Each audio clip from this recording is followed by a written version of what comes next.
All right, everybody, we'll be starting here very shortly. We're going to give a few more minutes for folks to filter in, and then we'll start.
All right, I think we're going to get started here.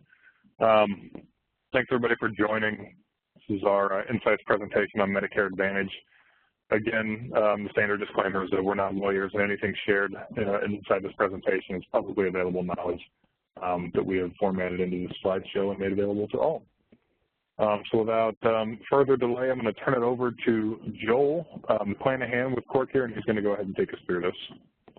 Joel? Thank you, Dan. I appreciate everybody showing up today.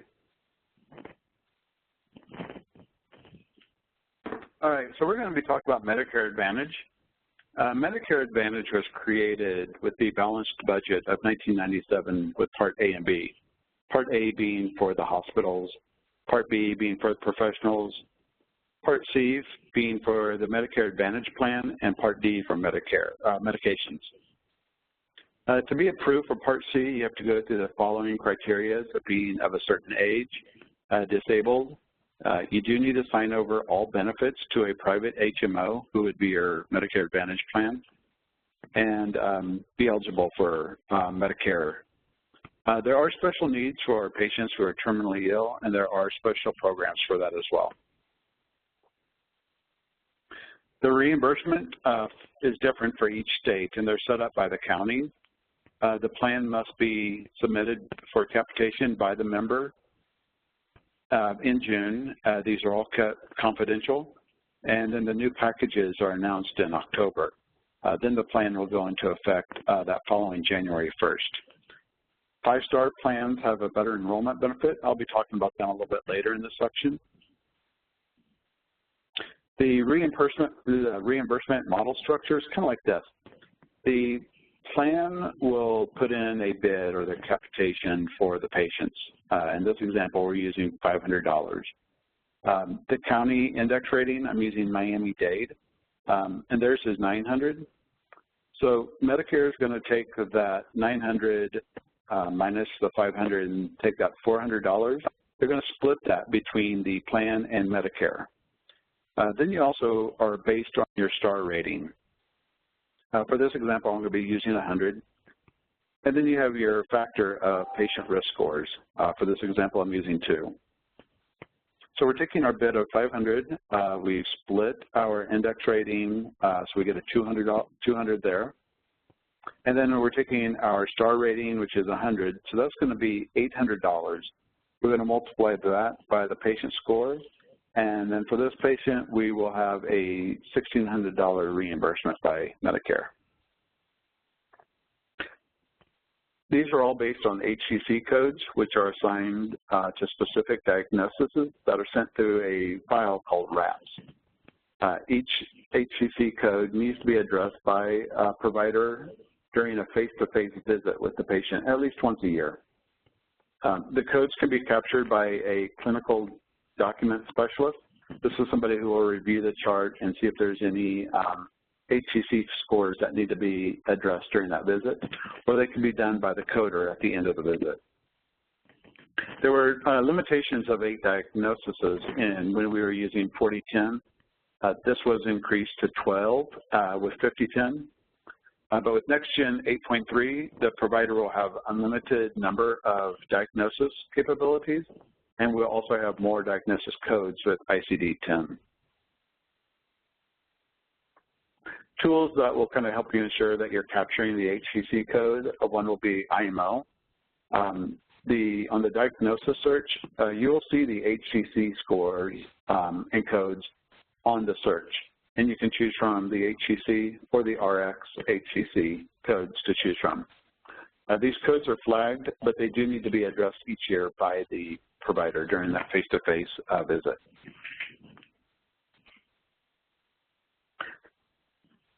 CMS rates the plans with a 1 to 5-star rating, 5 being the highest.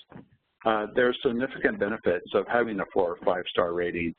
You'll get a larger bonus or a reimbursement in the reimbursement model we're talking about. And you're able, with a 5-star rating, and only with the 5-star rating, can you accept new patients year-round. All the other plans, the ones that are 4 or a little bit lower, the enrollment period is going to be in October. That will go to effect that following January. So there are some advantages of having a higher rating. Some of the lower ratings could have a possibility of being dropped by Medicare Advantage plan. Fetus is used most commonly by the healthcare providers that measure the measured performance by the healthcare providers. These are built into the Diagnosis Management tab. It lists providers when they're overdue. So as the provider is doing their face-to-face visit, you'll see what diagnoses that are flagged that need to come to the patient's attention. CAP scores are surveys that are sent to the providers. These are asking the providers how they are giving care to the patient, as well as the health outcome surveys. And these are sent to the members to inquire how they feel about the care that is being given to them by the providers. Neither of these are tracked in EHR, but they can be flagged as reminders so that the surveys are sent back by the members. Both these surveys all help with your rating of your star rating as well. The medications are monitored through the plan's formulary to prevent any high-risk medications that are being dispensed. Controlling of dispensing of medications is imperative to having a 5-star rating. EHR will check the formulary to see if any of the medications that are being prescribed are high risk or not. Meaningful use for these providers are the same as they are for the eligible providers in Part B. They do not need to submit the quality measures. They're reimbursed the same, but it's paid back to the plan, and then the plan can put that back into the plan for the facility and for the members. The plan does have the same registration and attestation requirements as Part B does as well. The provider models and structures are set up 2 different ways. You can have just the Medicare Advantage, which there are the locations that are solely Medicare Advantage plan, or you can be part of an IPA. Being part of the IPA is a little trickier to track with the Medicare Advantage, but it can be done because you have so many more providers that are mixed, some Medicare Advantage and non, but you still can be part of the IPA and a Medicare Advantage plan.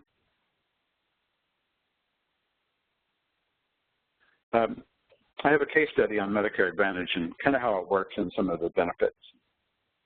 Leon Medical Centers, they're located in southern Florida in Miami. They were faced with 2 choices: to bring the organization live in 6 months at the cost of $1 million, or they were going to lose their eligibility with Medicare. The team's approach was to meet all the Medicare Advantage requirements and work within their procedures. The turnaround is what they had to do with the clinics, restructuring of 3 main objectives. They had to improve the risk scores and maintain accurate scores, improve quality rating through the health screening, chronic conditions, and the satisfaction surveys, and control costs through utilization management. They had to implement these by building a stronger team, ensuring providers comply with the coding guidelines, establish workflows to see the patient, and then also improve the technology that supports their standards and procedures. After the 6 months' time, their accomplishments were they had gotten the entire centers up on a live database in 2 months with the current version of Nextgen. They brought live 100 providers in 7 locations in 4 months, all attesting with meaningful use.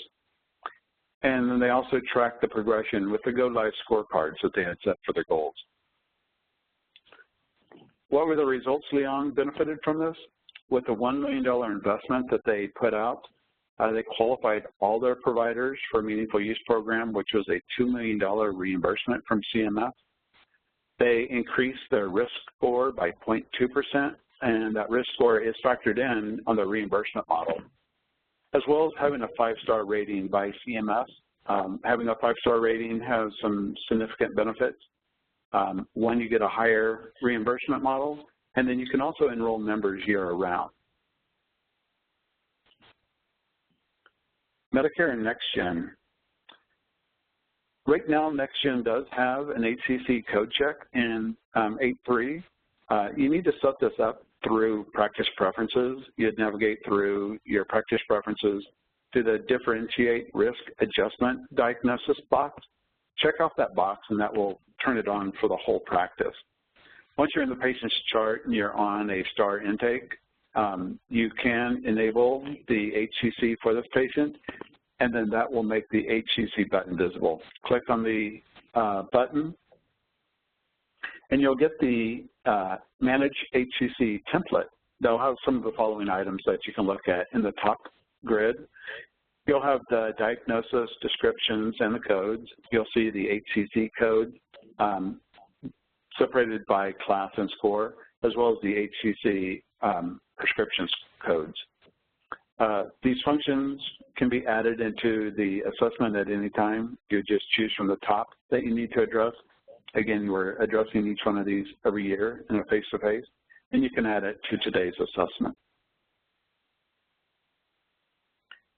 Medicare Advantage is one of the most profitable business lines out there. We at Cork Healthcare Solutions have teamed up with Nextgen to help build a more robust suite of templates to ensure a 5-star rating, which provides additional incentives and supplement the provider's income.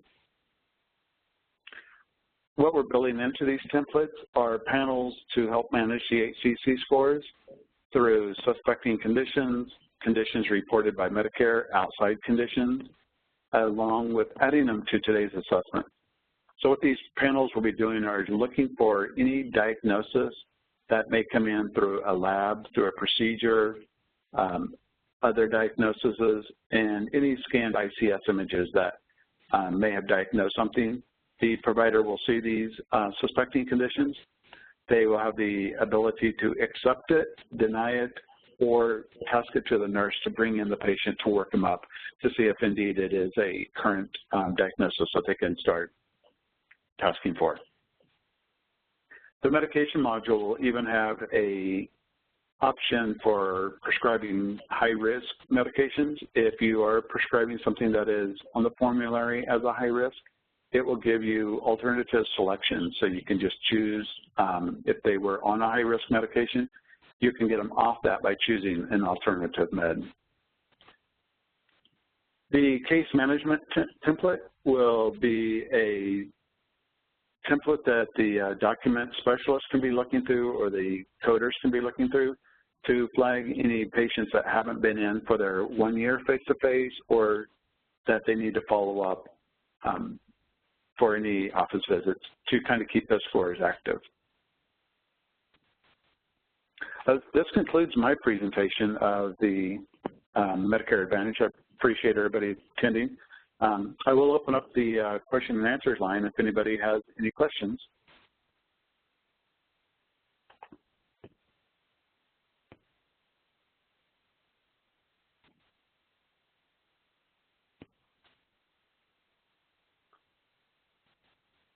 I did get one question about does Nextgen have the coefficients built into the standards without the IMO.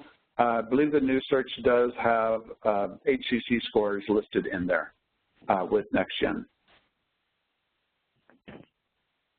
We are using a couple of different software. Somebody is asking what are we using for the suspecting conditions. A couple of software programs that will go through any scanned images, go through lab results that are coming in and read any kind of an abnormal or high lab results, and then bring that into the suspecting conditions.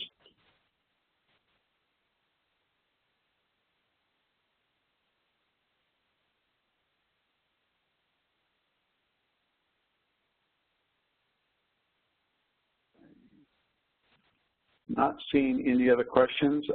Seeing them in my chat, so if anybody has any more questions, feel free to put them into your chat.